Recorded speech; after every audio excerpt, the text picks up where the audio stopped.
di pagi hari. Kau bercerita semalam kita bertemu dalam mimpi.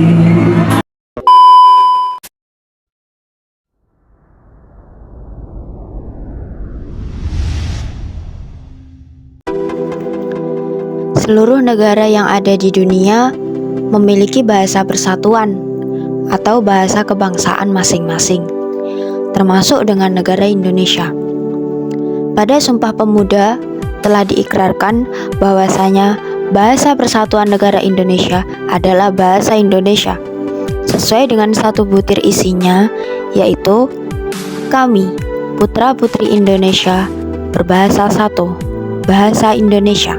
Bahasa Indonesia itu sendiri memiliki banyak fungsi, antara lain sebagai alat pemersatu bangsa, menumbuhkan jiwa nasionalisme yang tinggi kepada NKRI melalui rasa cinta kepada bahasa persatuan bangsa sendiri, bahasa resmi kenegaraan, bahasa pengantar dalam dunia pendidikan, sampai alat perhubungan pada tingkat nasional untuk kepentingan perencanaan dan pelaksanaan pembangunan nasional serta kepentingan pemerintah.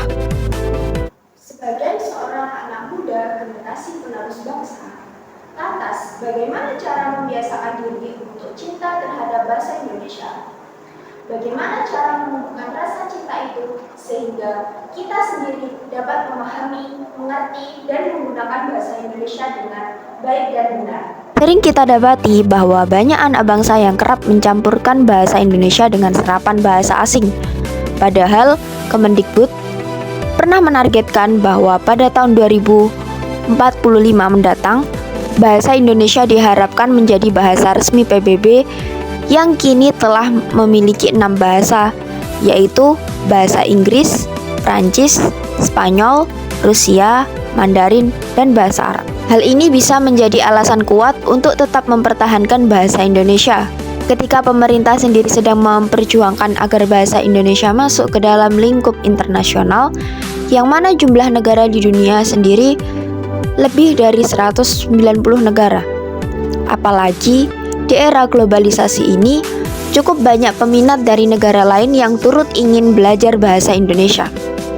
Lantas, mengapa untuk anak bangsa sendiri tidak dapat membantu mewujudkan mimpi tersebut? Tidak ada alasan khusus jika bahasa Indonesia nantinya akan menjadi bahasa internasional yang kelak diharapkan orang-orang dari berbagai negara dapat memahami dan mengerti bahasa Indonesia. Kita bisa mengajarkan kepada orang-orang mengenai tata cara yang baik dan benar untuk berbahasa Indonesia. Selalu menggunakan bahasa Indonesia ketika bertemu dengan orang-orang berbeda daerah juga salah satu bentuk pembiasaan diri dalam mencintai bahasa Indonesia. Karena dengan kita berbahasa Indonesia, tentunya kita akan saling paham apa yang sedang kita bicarakan. Terlepas dari mengajarkan bahasa Indonesia untuk orang lain, anak muda juga diharapkan agar dapat lebih melek literasi dengan cara meningkatkan kegiatan literasi di lingkungan sekitar, baik dari segi membaca maupun menulis, atau bergabung dengan komunitas-komunitas yang menyediakan program khusus belajar bahasa Indonesia. Jadi, mulailah dengan hal-hal kecil dalam pembiasaan diri kepada bahasa Indonesia. Karena jika bukan kita, siapa lagi? Kita adalah generasi penerus bangsa, yang mana masa depan bangsa pun turut ada di tangan dan punggung kita. Jika kita bisa berbuat baik dan menyebarkan hal-hal baik itu kepada semua orang, termasuk penggunaan bahasa Indonesia, itu akan menjadi sebuah prestasi tersendiri. Menurutmu bagaimana? Sudahkah kamu bangga dan mencintai bahasa Indonesia ini? Sudahkah kamu berkebiasaan untuk menggunakan bahasa Indonesia? Ini versiku, karena pemuda aku bangga berbahasa Indonesia.